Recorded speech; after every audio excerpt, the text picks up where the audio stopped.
What I done was I largely let Dave, who was the drummer that played on the original piece that I passed to Raymond, I let him use because I was aware that Raymond was using the computer facilities to record most of his work. I let Dave, with my input also, but I let Dave use the computer programs that he knew how to use, and we worked together using the computer so that we could give Raymond back a remix using a similar level of technology that he's using, so as that we wouldn't need to cross over into adding live instruments in or whatever.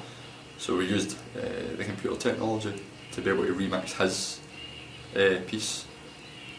That was virtually the only way it could have been done, to be honest, because it was a collection of samples, and unless I had went away and rewrote a whole entire piece of music and then just dropped in one or two of these samples, that could have been one approach.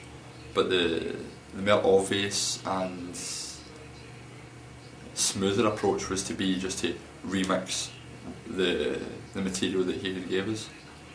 Them being a sort of guitar song band, blues type band, I'm writing that. I imagined that we would have constructed a song using bass, drums, guitar and voice.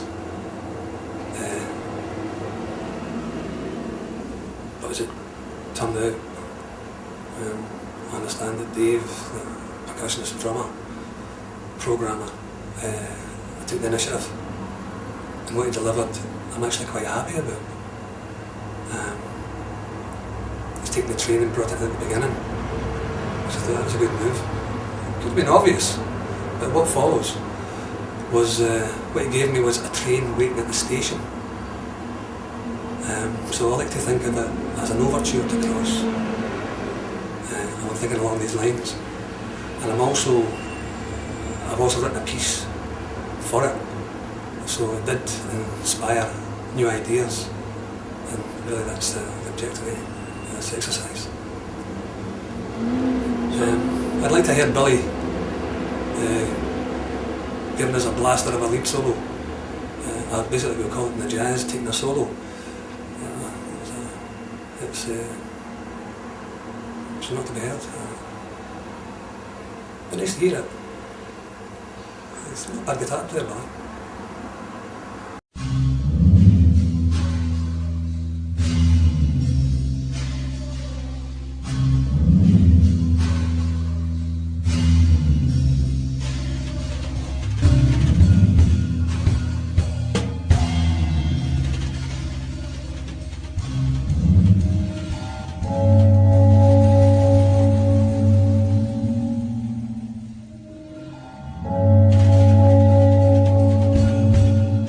The instrumentation that was available for Raymond was, as I've said before, was bass, drums and guitar, and the vocal that was available. So because it was just a sort of stripped back version, and because it was improvised and sort of really loose, it would leave a lot of space for Raymond to maybe overdub maybe his own vocal if he felt that was necessary, or to even add another guitar parts, or even like string sections or whatever. I mean, just because it was a laid back three-piece, there's a lot of space in there for him to add in other instrumentation. So he could have done something like that way, you know. Depends on what kind of format he was using, whether he was doing it through another sort of digital recorder or whether he was using sort of computer technology to do it. I like the voice. I thought there was a feeling in there. I liked it all really. I mean, I liked the first thing I heard was bass and drums. I thought, where's this going? And then with the voice, a bit of guitar. What I wasn't too happy about was there was no sort of solos or any real dynamics in the piece. So it was definitely an unfinished work, I thought, and hopefully I've helped finish a version of it and maybe helped strengthen the idea a bit. It's a good remix. I mean, there's no such thing as a good or a bad remix. I mean, it's Raymond's interpretation of what he wants to produce with the sounds that were available. So I mean, it's changed the genre of the piece of music, but and it's now moved into another genre maybe. So within that genre, it will be considered a good remix. But so there's no. I mean, it is a good remix for where he's moved it to, you know. Well, what I do is I listen to the piece, and whatever excites me, I take note of that, and as useful elements, then I'll take these and I'll construct them in such a way that it sounds like a tune or a piece of music by having an intro, a middle, so it'll be a beginning, a middle and an end,